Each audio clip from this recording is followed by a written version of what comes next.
The coolest of cats is American correspondent Garland Nixon. Boy, have I got things to talk to him about. Garland, it's so wonderful to have you back on the show. You're looking magnificent as always. Let's start with the AUKUS. It's caused such a ruckus.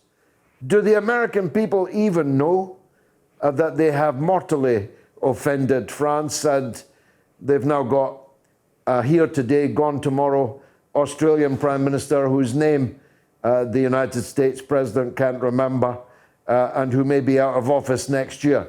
Do they know or care?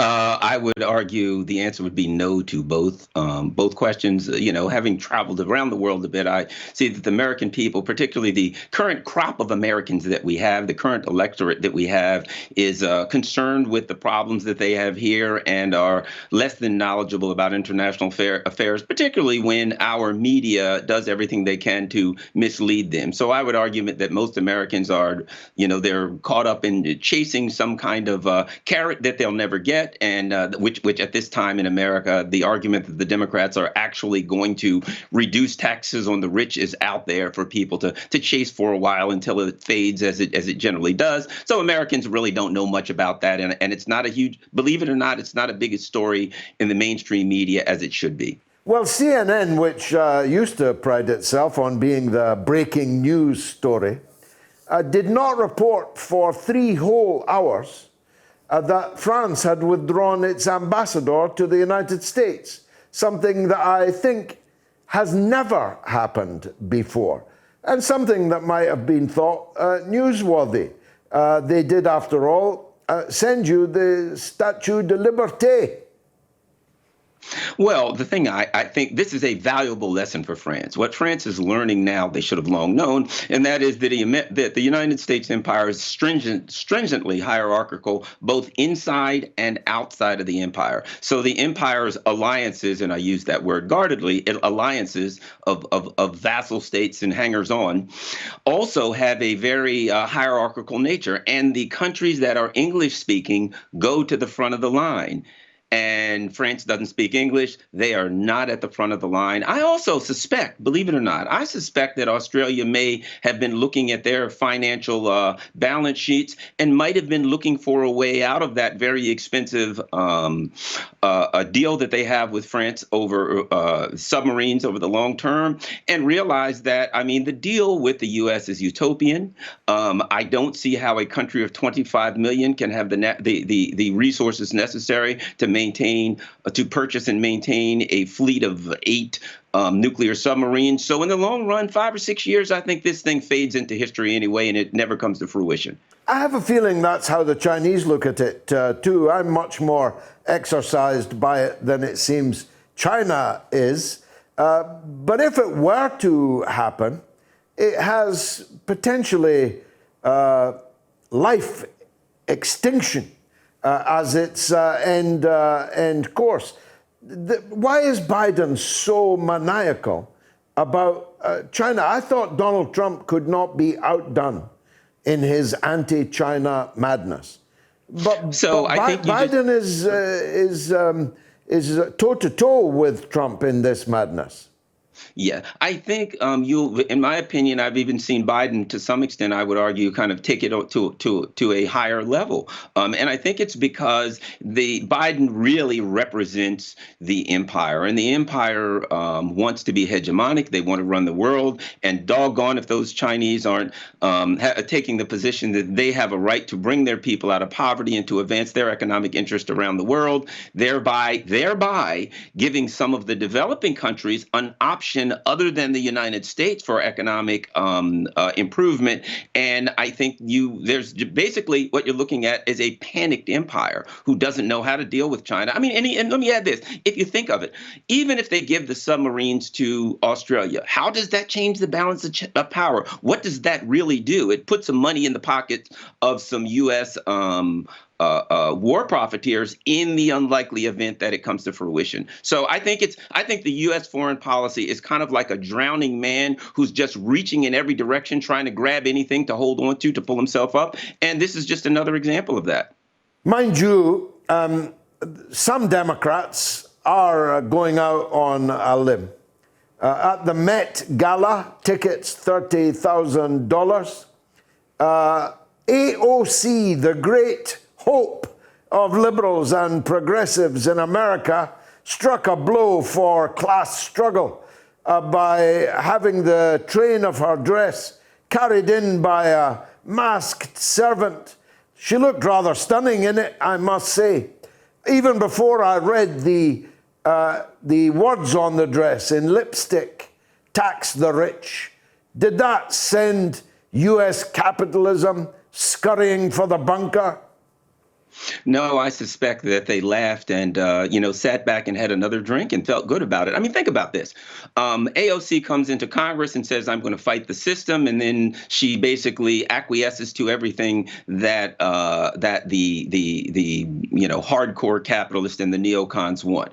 Now, take her career since she's gone into Congress, and then compare that to Tulsi Gabbard. Tulsi Gabbard came in and basically stood up against the empire and said, we need to end the Cold War. We need to end these wars. We need to use the money for people. They ran her out of Congress. She's out now. So I would argue that if you come into Congress and you truly try to fight the system, another guy, Will Hurd, a Republican from Texas, he, really tried to fight the system. He's out the door. If AOC was truly trying to fight the system, they would have ran her out of office. Once you join the criminal enterprise that is the U.S. empire, once you join that criminal enterprise, there's only two options. You go along with their worldwide, move for hegemony, or you're going to be out the door. Tulsi Gabbard's out the door. AOC is still there, which means she supports the empire. Well, it got tremendous publicity over here and on social media. How did it play in Peoria? Well, basically, it is what AOC has become. And this is not to praise or to put down AOC. She has become a pop culture figure. So that the things that AOC does, the moves that she makes would be like, when we're looking at what the Kardashians did, when we're looking at, when Michael Jackson was alive, or Britney Spears, if she was out there doing something. It falls into that category. I don't think AOC's actions even fall into a political category anymore, because she's not taking on the powers that be politically. She's drifting along with that. And every now and then she'll do something cute and people will clap and say, wow, did you see that? In California, the recall petition failed, comprehensively failed. Is that a big boost for centrist Democrats? They will argue that it's a big boost, but I would argue, really? You won in California and you're arguing that gives you some kind of a mandate and for your policies? Now, had you lost or come close to losing in California, that would be a major political, that would be a political earthquake. But the fact that you won in California, I mean, it would be like the Republicans winning in Mississippi. That is, you are on your home end of the field. There's no way in the world that they shouldn't win in a blowout. So I would make the argument, certainly they're going to argue it's some kind of mandate. You won on your home field in a blowout. You should have won on your home field in a blowout. So politically, it really means nothing. And Donald Trump, he seems definitely to be running to me. What's your take on that? I think Donald Trump's running. It's interesting. I think that the Democratic Party is thinking very, very short term right now, whether it's with the vaccine mandates. They think that's going to help. But I would argue this. They're popular with some, but within a year, 1 to 2 years, when we get closer to the election, people are going to look at some of the more dramatic policy changes that have been made under the Biden administration and evaluate whether or not they have been successful. So I think there were some polls out recently that showed that Donald Trump would beat Joe Biden. We have a long time. Will it be Donald Trump or Joe Biden? Or will it be Donald Trump and Kamala Harris? In which instance, I think it's a cakewalk for Donald Trump if he faces off with Kamala Harris. Yeah, I think the same. And it's inconceivable to me that Joe Biden will be on the ballot in 2024. I think all joking aside, the scene, the farce of the US president calling a landmark live news event and then forgetting the name of the sovereign prime minister on his right, calling him the fella down under, the idea that he's still going to be compos mentis in 2024 to be a remotely credible presidential candidate is fanciful to me.